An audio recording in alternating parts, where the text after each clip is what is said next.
My Daughter Keeper presents The Wolves of Langston by Daniel Howard. A solo 5e scenario from Obvious Mimic Press. Episode 1. A Village in Mourning.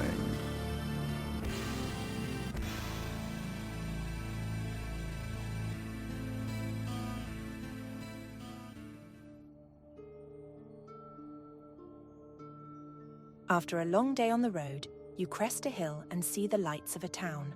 According to maps and helpful locals you've consulted, this must be Langston. Though the last blush of sunset still colours the sky to the west, lamplight is already visible at the gate and in the streets. In the dim twilight, you can clearly see that the dirt road you've been travelling transitions to cobblestones, and a simple stone wall rings the town. Even from this distance, you can see the timber-framed walls of the buildings in town are well maintained with fresh whitewash that glow golden in the lamplight. It's a beautiful little town, a prosperous trading hub, nestled among the fertile farmland and old-growth forest you've spent the last few days traversing. The stars are just starting to emerge as the lone howl of a wolf splits the silence off somewhere in the woods. A chorus of responding howls take up the call. Some uncomfortably close, and getting closer. You pick up your pace to put more distance between you and the wilderness in the hope of a soft bed, a hot meal, and some work for an enterprising adventurer. A town as prosperous as Langston looks like a place to do good, earn coin, and achieve glory. Maybe all three at once, so long as you aren't eaten by wolves between here and there. Roll a wisdom, perception check. My wisdom's pretty good, so, let's see what happens. 10 on the die, plus 4, 14. There we go. Nice, comfortable pass. You hear something in the woods off to one side and spin in that direction. A pair of golden yellow eyes peers out of the dark underbrush, soon joined by a second pair. Turning around, you see more eyes gathering in the gloom around you. Before you even consider it as an option, a shaggy, dark grey wolf steps out onto the path behind you. Hopelessly outnumbered, you can either square up to fight the pack of wolves or sprint for the town. I'm hopelessly outnumbered here. To hell with it. Let's try and run.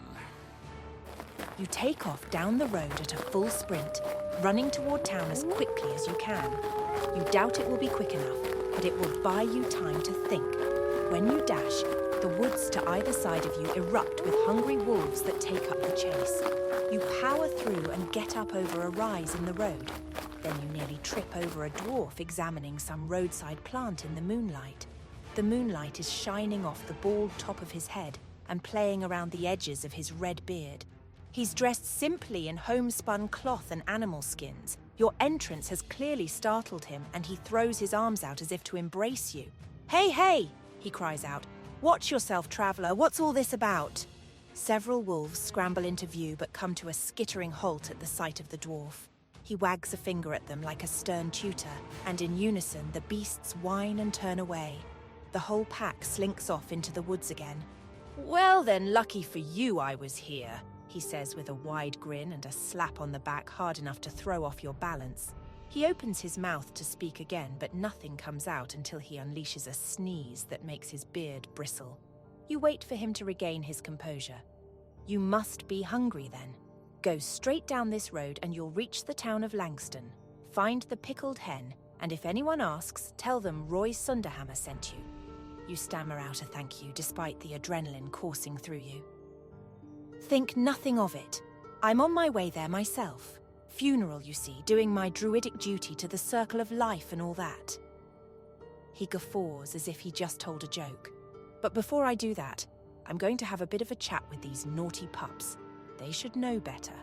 Before you have a chance to respond, the dwarf lopes off toward the woods with a surprisingly graceful gait given his stocky build. Between the darkness and another night on the road, or a hot meal and a soft mattress, it's hardly even a decision to head toward the lights of Langston. Your hopes for a meal and friendly conversation are dashed by what you find in the marketplace. More specifically, you're disappointed by what you don't find. It's empty, filled only with a mournful hush. Street vendors are closed, windows are shuttered, Lamplighters have still passed through to fill the square with warm pools of light, but everything feels muted under the weight of an oppressive sadness.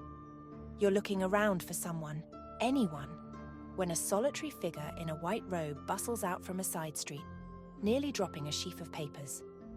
The robe's hood is down, so you can see that it's a young human woman with light blonde hair.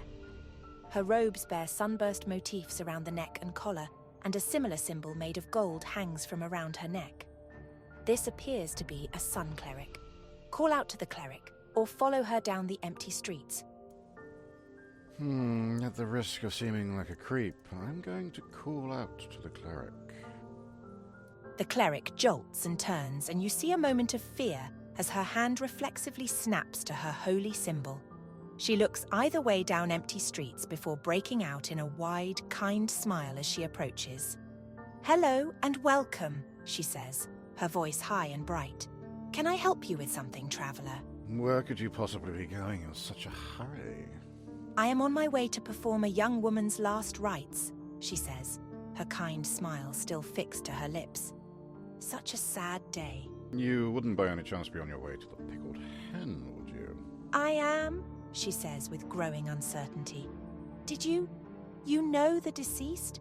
Alas, no, but some dwarf called Roy suggested I could find lodgings there. "Ah, of course," she says with a sigh. "A truly good dwarf, Roy. The funeral will be starting soon, and I must be on my way, but I can show you the way if you'd like." She walks beside you in silence, occasionally consulting the sheets in her hand and reading it to herself. After a few moments of awkwardly accompanying the young cleric, she shows you to an inn whose sign says it's the Pickled Hen. The cleric absent-mindedly opens the door and steps into the tavern at the ground floor. Having clearly forgotten you're even there, she closes it behind her. Go into the tavern, or look into the tavern through the window. Curiouser and curiouser. I'm going to have a look before I do anything. You find a window to peer into and see a packed room. It's almost impossible to guess how many people are inside, but it's at least 100. People seem to be speaking quietly to one another, though everyone seems to have a drink in their hand. "You a prowler?" asks a timid voice. You spin on a young barmaid who seems to be throwing away some food scraps. She jumps more than you did as fear pinches her face. Not at all, my dear. I am a simple traveller and adventurer. "Then you should probably go in," she says with a small smile. "The mayor'll want a word with you after the service. And the folks of Langston are a nice bunch, even in the face of so much grief. In life, Maybelline was the nicest person you'd ever meet. She'd want everyone welcome at her funeral. Come on in." You follow the barmaid into the tavern. The tavern is nearly full to capacity of townspeople milling about, speaking quietly to one another. The hum lacks the boisterous outbursts of laughter or shouts you normally associate with taverns this crowded, and the reason quickly becomes apparent. At one end of the common room, there is a closed casket on a table amidst what looks like hundreds of flower arrangements. A musician is strumming a lyre in a sad tune off in the corner. As you are looking around, an older man is arguing with a huge half-orc woman with an impressive collection of battle scars and a suit tailored in a typical nobleman's style. Seeing you, the man grimaces and sways over to you. He reeks of ale and spirits, and his face sags in habitual sadness, but his eyes glitter with both tears and an unexpected rage. "I don't know you," he slurs, stabbing a blunt finger in the air between you. "Was it you? Did you do this? What else have you done?" A few heads nearby turn as he throws his hands up into a fighting stance and starts bobbing unsteadily. The half-orc crosses her arms and watches the both of you carefully. You're at a funeral in a strange town, so violence is not an option. You can try to persuade him to leave you alone or intimidate him into backing down. Neither are very good for me. I have penalties on both, unfortunately. But I think in the fullness of things, I'm going to attempt to persuade. Raise your open hands and assure the man calmly that there has to be some kind of mistake. There's no need to fight, and certainly no need to ruin such a somber event. Roll a charisma persuasion check. Oh, 17 minus 2, that's still 15. inch is better than the roll. Okay, let's see how this plays out then, shall we? The man calms and walks away, muttering about adventurers being up to no good. But he picks up a cup of wine from a tray and busies himself with drinking that instead of fighting you. Gain inspiration. As your would-be attacker walks off, you see that the half-orc who was speaking to him is staring at you. She approaches you. The female half-orc in the tailored suit looks at you, eyes scanning up and down. "I am Tanya Anathram, Mayor of Langston," she says with a nod, her common heavily accented with a guttural, orcish twang. "I may have use for you. Please stay for the funeral. I will speak to you after." You try to reply, but she is already walking away as the ceremony begins. A middle-aged human couple gets up and introduces themselves as Maybelline's parents, though from the murmur of sympathy coming from the crowd that seems well known. "Thank you so much for coming out to say goodbye to our darling girl with us," the mother says. "She was a ray of sunshine in our lives from the beginning, and we can see that she touched the lives of many of you as well. She was relentlessly kind, generous, and patient. We will all miss her dearly." The father of the deceased clears his throat, his eyes glassy. "We are so very grateful for the people of Langston. You made our daughter's life a joy, and you're making her loss more bearable. But we will not be seeing you for some time."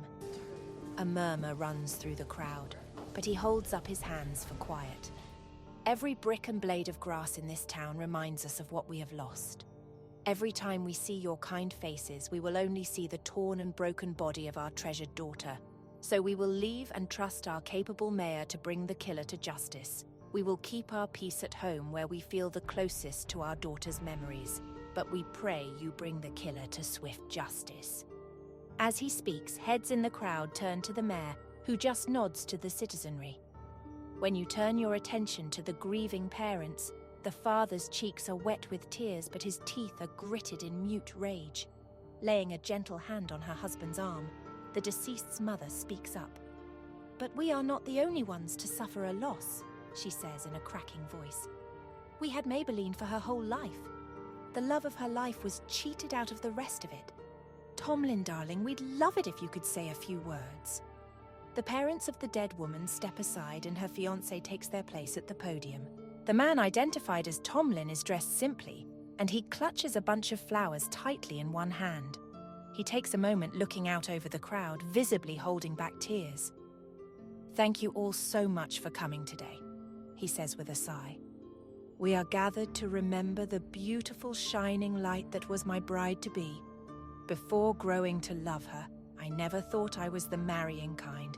Now it seems more like fate than a choice." "Does that mean the wolf is back on the prowl?" whispers one man near you to a friend. "Lock up your sisters and daughters!" "And wives," the friend replies with a snigger. Both are shushed by women who seem to be their wives, both women sharing embarrassed glances.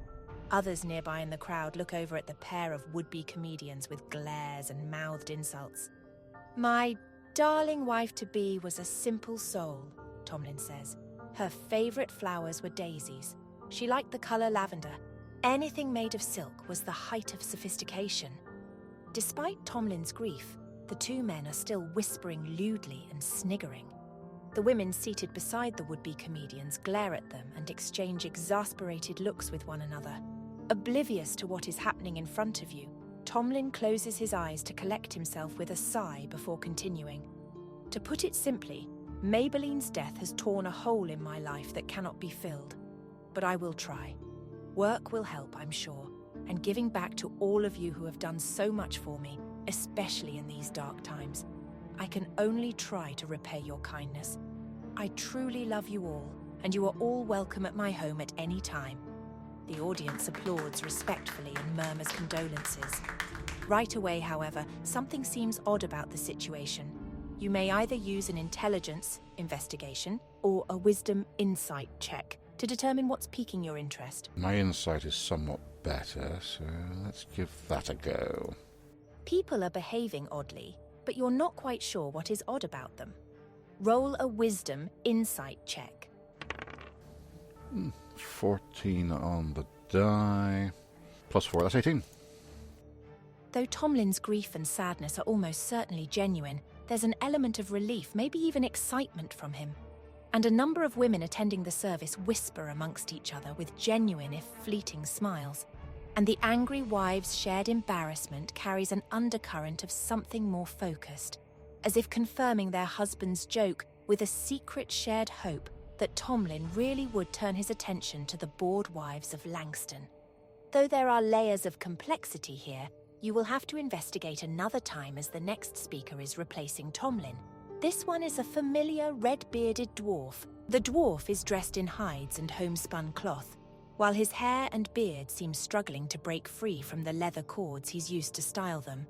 He's clean now, but something in the dwarf's demeanour suggests this is his version of dressing up. "Welcome, people of Langston," he says with a warm smile that makes his eyes sparkle. "As sad as I am to see Maybelline return to the earth, I want to remind Langston to choose life. As you all know, I'm grateful my circle assigned me to Langston." There's a murmur of assent in the crowd and a few raised glasses. "And you have all made it so easy for me. You've respected the forest and its inhabitants, and in return, I've been happy to act as both spiritual counsel and guiding hand for the forces of nature around us.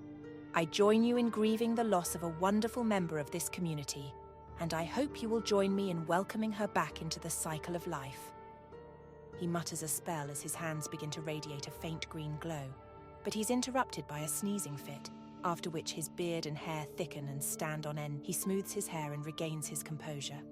"Excuse me," he says with a deep growl in his voice. He clears his throat and completes his spell, causing a splash of extraordinarily bright wildflowers to bloom on the dais on which the casket rests. He nods in approval at his own work before turning to the crowd, raising a glass and smiling broadly. "To life!"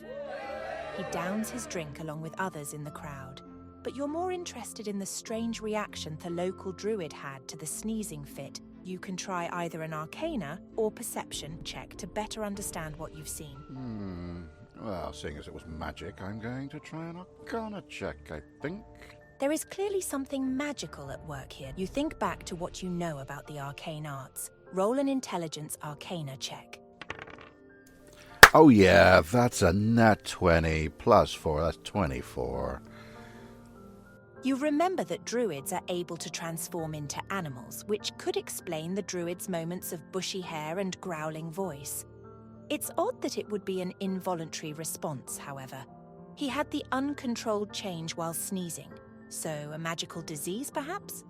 The next speaker is approaching the front of the crowd, a smallish human woman in a white robe embroidered with sun motifs who you recognize from earlier. Though she has been meekly standing behind the speakers, the young sun cleric seems like a different person behind the podium. She speaks more clearly and stands up straighter. She seems possessed of a confidence you didn't get from the same sweet, but a little scattered young woman she was a moment before. "Most of you from town know me, but I see some unfamiliar faces," she says. "I am Selene, a member of the Radiant Order and custodian of Langston's Eastern Temple. May the light guide you." Several people reflexively respond with, "And you."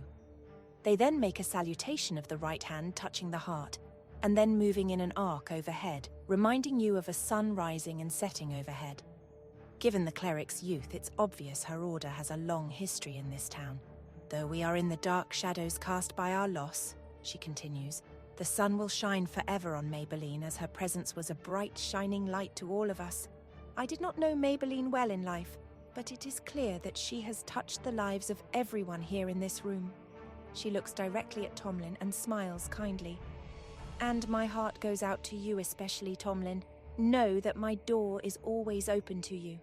And then she leads the service in a hymn she introduces as coming from the Rathkanana Book of Funerary Rites. It seems that no one in the audience knows it, but she sings anyways in a high, sweet voice, and the crowd labours to keep up with her. "As we guard the light with you and drive the shadows away, the radiant sword of your heart the evils of darkness slay. Though you're gone from our sight, in our heart of hearts remain. Rest well in the light of the sun, and the shield of our faith sustain." Though the cleric appears to be earnest and sincere, the difference between the woman you met outside and the one standing before you now is stark. You may opt to roll either an intelligence, religion check, or a wisdom, insight check. My wisdom's better, so let's do an insight check, shall we? The cleric's role as a spiritual leader clashes with the shy demeanour she displayed earlier, so you consider what may actually be motivating her. Roll a wisdom insight check. Oh dear, even with my +4 on that, that's only a 6. Okay, perhaps I'm losing my touch. There is something about the cleric's delivery of her service that makes it feel like she is holding back. But you can't tell what is bothering you, as she does seem to earnestly care about the community under her charge. The mayor strides up behind Selene for her turn to speak, and the cleric notices her with a slight start before ceding her spot at the front of the room. As Selene recedes into the background, the half-orc mayor stands rigid with her hands clasped behind her back. She cuts a powerful figure with her broad shoulders and battle scars, but she maintains an air of sophistication with a well-made suit in the noble style. An enormous mastiff pads up to her side and stands beside her, remaining equally still. Though her heritage stands out to you in the mostly human town of Langston, no one else seems to notice. "Sit, Buttercup," she says to the dog in a heavy accent. The mastiff immediately seats itself at her side. The mayor returns her attention to the crowd of attendees. "Tanya Anathram was a soldier before she was your mayor," she begins, laying a hand over her heart. "Langston welcomed me, gave me a place to heal after the Battle of 3 Rivers. There I fought to defend the people from a barbarian horde, and I will protect the people of Langston." She looks out into the crowd, moving just her eyes as the rest of her remains perfectly still. Her huge dog could be a statue for all it moves.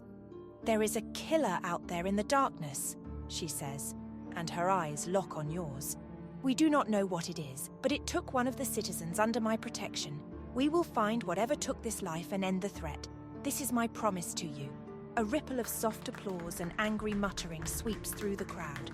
The dog's head tracks both sounds for a moment before glancing at the mayor and returning to its vigil. She turns to address the family of the deceased.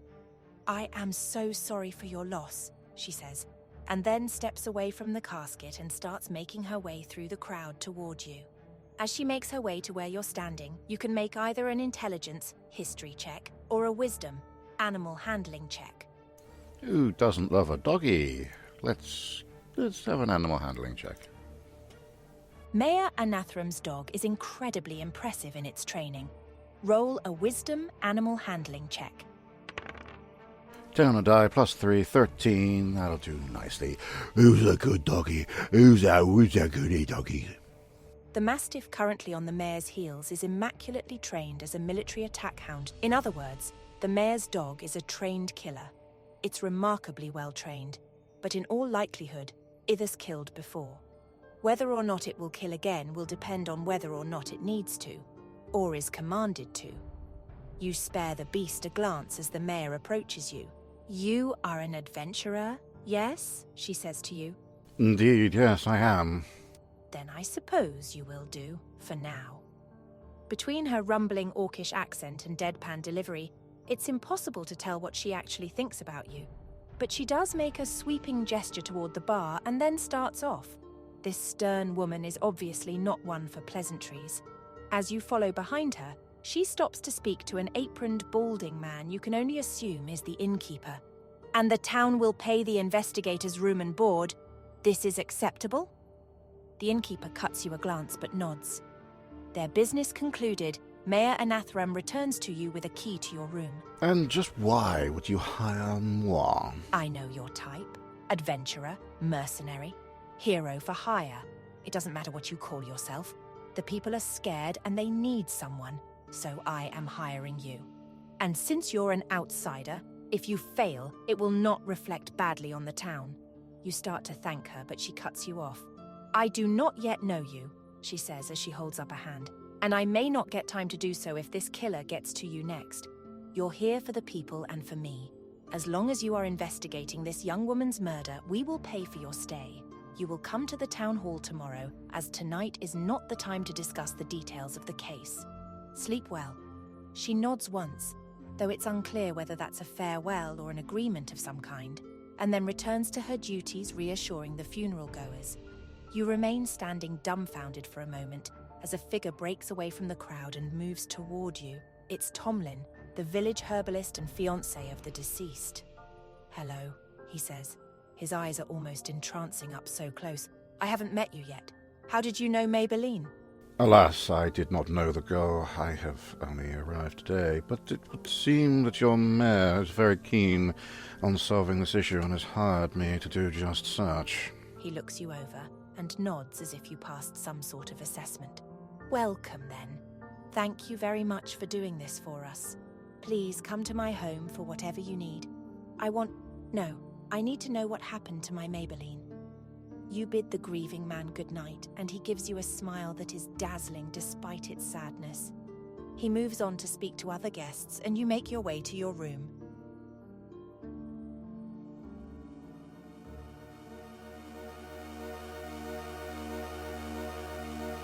Thank you for listening. If you survive this episode and find yourself craving more dice-fueled misery, remember that My Daughter's Keeper now releases twice a week.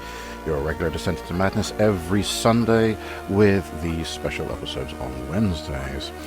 If that still isn't enough, our Patreon is waiting in the shadows. Membership unlocks a growing catalogue of special scenarios, access to our Discord community of like-minded troublemakers, and even the chance to join us for backer-only games where your poor life choices can become canon.